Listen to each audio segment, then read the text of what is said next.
Litong-lito na raw si DPWH Secretary Vince Dizon sa anyay magulong 2026 proposed budget na ahensya.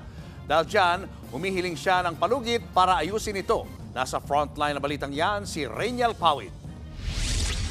Sa pagharap ni bagong talagang DPWH Secretary Vince Dizon sa House Committee on Appropriations, wala siyang daladalang budget presentation para sa 2026. Humingi muna siya ng isang linggo para ayusin ang sa kanyang mga salita ay magulo at nakakalitong budget na kanyang dinatnan sa ahensya.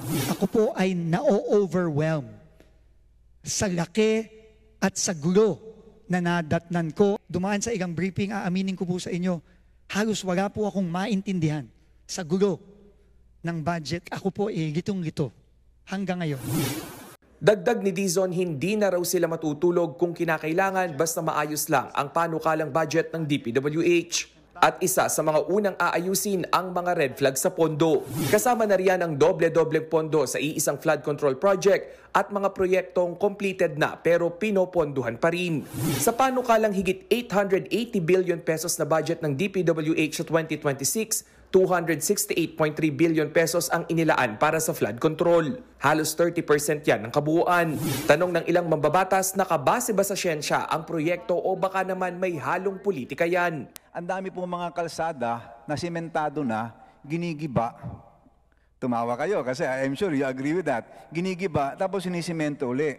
Samantalang tuwing nakikita namin yung kami sa probinsya namin, sumasakit yung dibdib namin. Bakit? Ang dami naming kalsada na hindi pa nga na simento eh. Tama po yun. Natawa po talaga ako doon dahil tayo naman po bumabiyahe all over at nakikita din po natin yung gagi-gagi. No? Kailangan po ibalik ang local participation. Pero kahit nababalot ng anomalya, hindi sinusuko ni Secretary Dizon ang flood control projects. Ang kanyang solusyon lang ay simple. I-dredge natin, linisin natin ang lahat ng waterways sa NCR. Kung hindi man mawawala, mababawasan substantially ang baha. Diretsahang ding tinanong ang kalihim tungkol sa mga kickback sa mga proyekto ng DPWH. Paano po ba nangyayari yung kickbacks for the boys? Yun din po ang tanong ko. At kailangan po talaga nating malaman kung ano ang mga loophole. Hindi ko po masasagot yan ngayon, ma'am, to be quite honest. No? Kasi very confusing po itong proseso ng procurement. Sa ngayon, ayon kay Dizon, lahat ng opisyal sa Central Office at District Engineer ay nagpasa na ng courtesy resignation.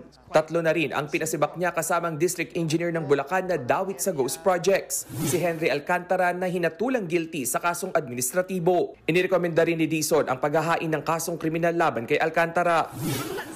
At habang gumugulong ang interpelasyon sa loob ng Batasang Pambansa, may kilos protesta sa labas. May mga namato ng putik at pintura.